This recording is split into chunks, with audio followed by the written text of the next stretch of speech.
Hello everyone. In this tutorial, we want to walk you through some of the main settings that you want to make sure that your Zoom account has in order to optimize the control and the experience that you've got. What you want to do is when you log into Zoom, you click on the My Account settings, and then that will take you to where your account is set up. What you'll have here is under your Personal tab, you have your profile information that's got your regular meeting ID, any sign-in emails that you've got set up, what type of license you're using, etc. This is just your regular login information. Under the Meetings tab, this is where you will see any upcoming meetings that you've got, any previous meetings that you've held, as well as any meeting templates that you've created to facilitate more effective inviting others to come into play. Under the Settings tab, which is the area that we want to be spending a fair bit of our time on in this video presentation, to make sure that you've got the key elements set up the way that you want. There will be some features that you will be able to turn off or on from the meeting booking request, and we'll take a look at those in the next presentation. But this is where you set all of your default settings, which is what is going to be the initial settings that will show up, as well as controlling several features that you're not able to do at the time of actually booking a meeting. So what you will see is on your Settings tab, I want to walk through each of the different settings that you've got. So the first thing that we have is when you schedule a meeting, do you want the host video turned on? I typically have mine set to be turned off so that it gives me the ability to start the meeting and then choose when I activate my camera and my audio. And it just makes it gives you a little bit more control to open up the meeting and then bring yourself in at the time that you want. Depending upon what you're doing and the role that you're sort of taking with that, you've got a participant's video. I usually have the video and audio turned off from the participants that are coming in. They do have the ability, depending upon what you've set, to be able to turn it on afterwards. But just as a default, to make sure that everybody's got that set up, it makes it a lot easier for your default settings. Under the audio type, this gives you the ability to open up and allow both telephone and computer audio enabled. This should be the default setting that you want to have, because what this will allow is any individuals that have been unable to download the Zoom app that may be going in via a web-based platform and are then subsequently going to use the dial-in service to listen to your Zoom meeting will have the ability to do so. The types of individuals that this would generally apply to is if they are using a laptop computer or a tablet computer that may belong to their workplace, and IT has things locked down, not allowing the downloading of additional software without permissions. They may be blocked from actually downloading and installing the Zoom app without the permissions on that side. The next option that we've got is the ability to join before the host. What this allows is if somebody connects in early, that they're able to join into that meeting and be waiting for you before you come into play. I usually have that one enabled because it's going to help to make things set up more effectively. You also have the ability, once you create your Zoom account, to have a personal meeting ID when you're scheduling a meeting. This makes it simple to use for how people can get in touch with you. I use this for student hours when I'm doing remote classes, because it allows people the ability to know what is the contact information, as opposed to creating a new Zoom link every time somebody wants to have a meeting with you. Those personal meeting rooms are by using that ID, then that can allow you when you're setting an instant meeting. I don't use it when I'm scheduling a meeting because I like to use the personal meeting ID just for when I'm having regular scheduled student hours where people would be able to connect in. So there's no need to sort of pre-book or pre-schedule from those sides of things. One of the things that you can do is you can have it so that only authenticated users can join meetings. I usually have that one turned off. If you enable that, then this gives you the ability to sort of have them required to be signed in to Zoom in order to connect to your meeting. I usually turn that feature off and not necessarily needed from that standpoint. I've never found an issue with the other settings that we're going to have with people Zoom bombing and being able to come into the meetings that you've got. If you're using a special meeting schedule as opposed to just your personal meeting ID, then it is much more difficult for people to know what those meeting links are, and it tends to protect things a little bit more. So what I do is when I'm creating a meeting for a class, for example, I will create a unique meeting for that class, have a special link, and that link is uploaded into Brightspace for that particular class. And then users have to be able to get access to that link through Brightspace. This tends to make it very clear and inhibits any sort of outside users coming into play. So the other part is requiring a password when scheduling new meetings. This is, you can turn it on or off as far as doing that. I usually like to have that turned off. You can add the additional sort of, by putting that in, it will assign a unique password for every meeting that you create, and you would need to provide that to the users in addition to the URL to be able to join the meeting. They would need to also input that password. If you're looking to add an extra level of security to make sure that you know who is in that meeting, requiring a password is an option that would be able to do that. Requiring passwords for instant meetings or personal meetings, those I would generally leave turned off because those are meetings that are going to be generally created by you and initiated by you. Now, requiring password for participants joining by phone, again, just like if you were dialing into a remote meeting, you can have that set up as well. One of the things that I like to do is to make sure that I mute participants upon entry. That way there, it means that I have no cameras coming in from the participants, no audio coming in, and it makes it easier to be able to control and manage what are the details that we need to take a look at when we're managing that. So these are the main default options that we want to set up under the scheduling meetings. So these are the ones that we would use when we're scheduling a meeting and where we want to have those systems set up. If we go to the next section, which is those default settings that you've got when you're running an in-meeting setting.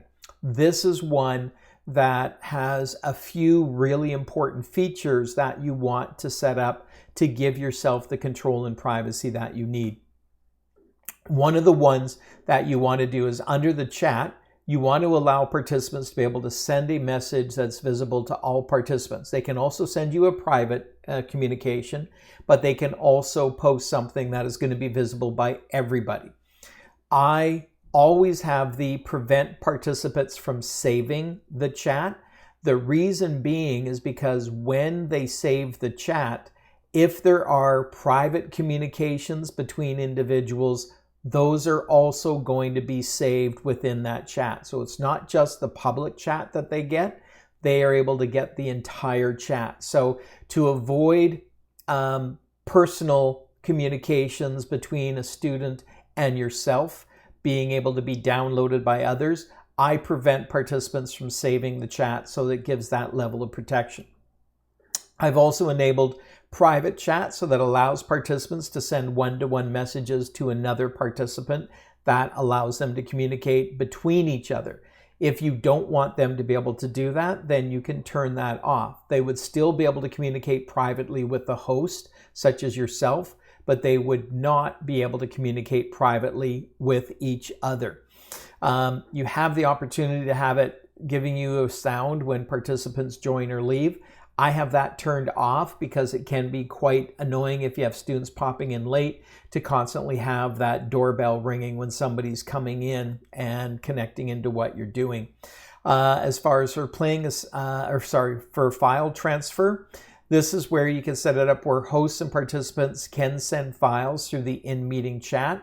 You can allow that, or you can turn that off. So this could avoid the additional potential of a file that may have a virus attached to it going through the Zoom meeting. So in general, I would have file transfer turned off. You could always turn that on if you needed to for a particular business meeting that you were doing, or you wanted to be able to share a document within Zoom and within the meeting. As far as providing feedback to Zoom, that is a personal benefit to them, and it will give them the opportunity to do a feedback survey as well. I typically have those turned off, not really a need or value to incorporate that in, and it just removes one additional connection point between your account and with Zoom. If you want to be able to add a co-host, you can turn that and have that enabled. I would always do that just in case you wanted to have somebody else be able to share a screen or to come into play. As far as polling, this allows you to be able to create polls that are going to be delivered during the meeting. I would always have that one enabled. Allowing the host to put attendees on hold. This is one where if you wanted to enable that, that would allow you to remove an attendee from a meeting. It would be a good feature if you were having more public meetings where you weren't certain who was going to be attending. You could remove them from the meeting and sort of going from that direction. So if you put that and enable that side, then you will have the ability to remove somebody from the meeting and then they won't be able to come back in. The next part where it says show Zoom windows during a screen share, if you do that, then what that's going to do is it's going to keep the Zoom window open while your screen share is going on, so you can be monitoring things a little bit more effectively when you're going through that sharing side. One note on screen sharing, and this is one of the things that's really important to prevent the Zoom bombing situation that comes into play, is if you set it up where the host only is able to share their screen, not all participants, then that's going to make sure that you don't have participants randomly sharing inappropriate content. And if you remember, back here we enabled the co-host option. So if there was a student that you were working with in the meeting and they needed to share their screen to deliver a presentation to the class, as an example, what you would do within your meeting controls would be to make them a co-host, which would allow them to share the screen and then remove them as a co-host. And so those are things that you would control in meeting rather than have them being a default setting to give you the control. The aspect down here that allows you to disable desktop screen share for users. And so this is where you can sort of turn that on. And by doing that, then that makes the default is that screen sharing and desktop sharing are not going to be allowed. And then it's going to really restrict what is going to be set up.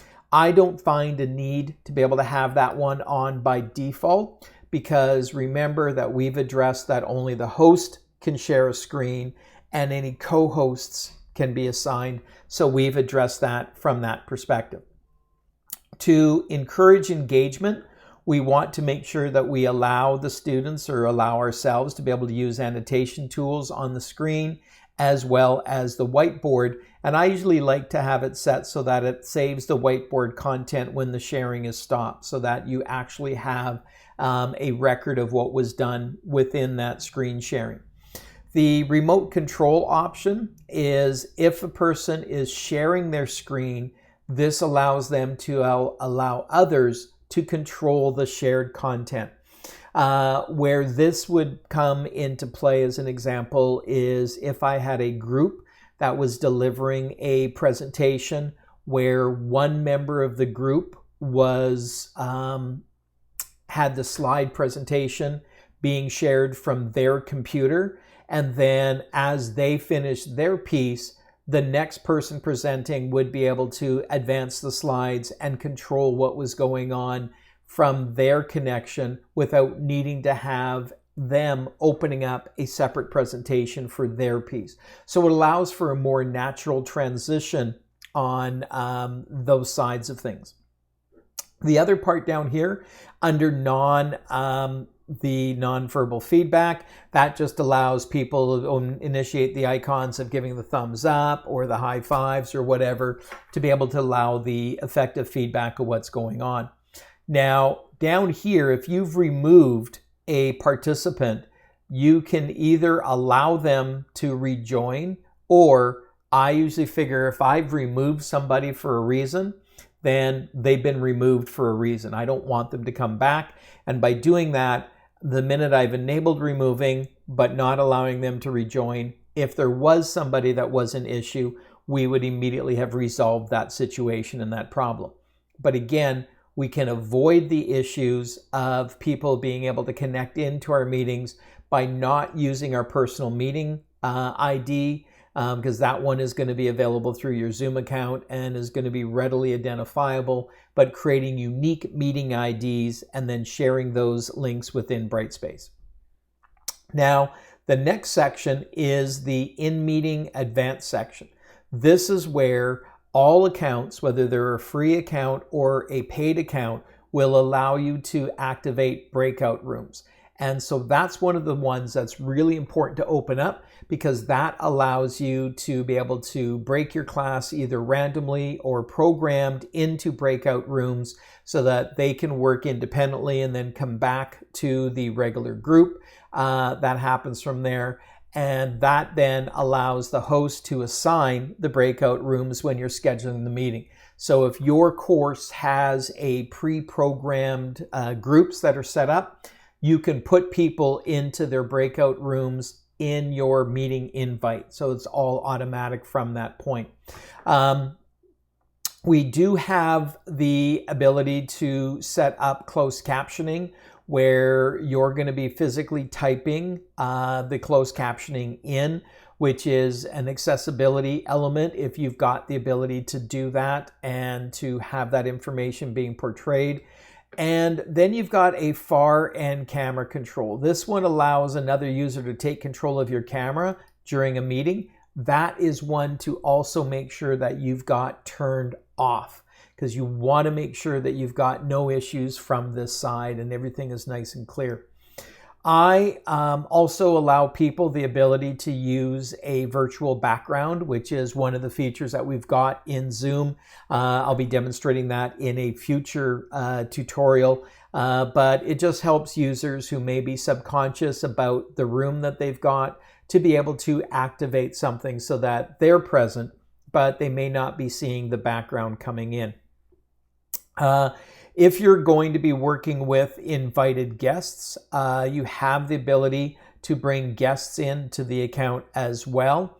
I usually have that one turned off. I could always add somebody as a co-host if I wanted them to, which we did that setting earlier. I find that that's usually the easier way of handling this.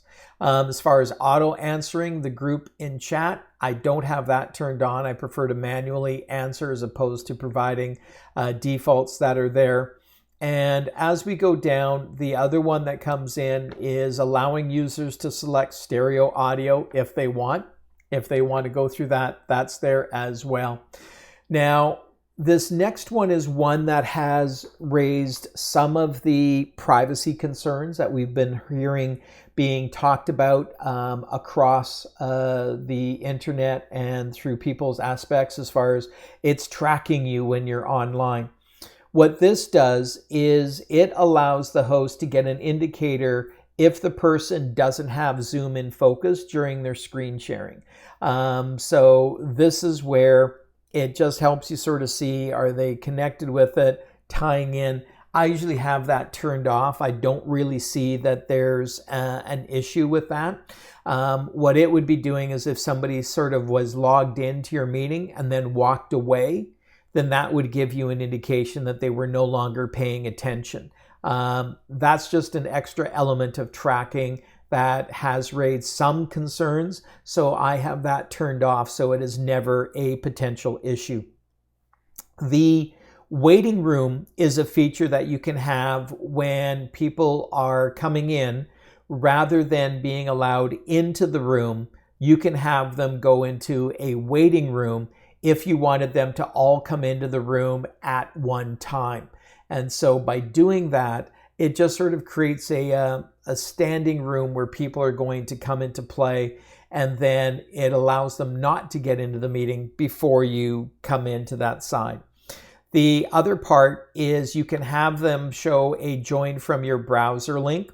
So this is the one where if people are needing to come in from a device that is not using the Zoom apps, if they're coming in through the web interface and dialing the 800 number, allowing the join from your browser link there can help to address some of these concerns, perhaps from a bandwidth issue, although it does not give the full enabled capabilities that you have when using the interface.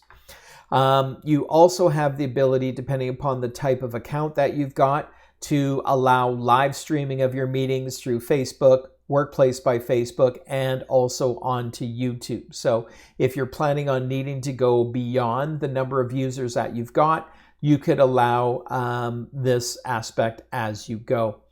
You can also enable email notifications when attendees join before the host and various aspects. I typically have those set up. And if I'm doing cloud recordings, I want to know when that's going to be set up as well.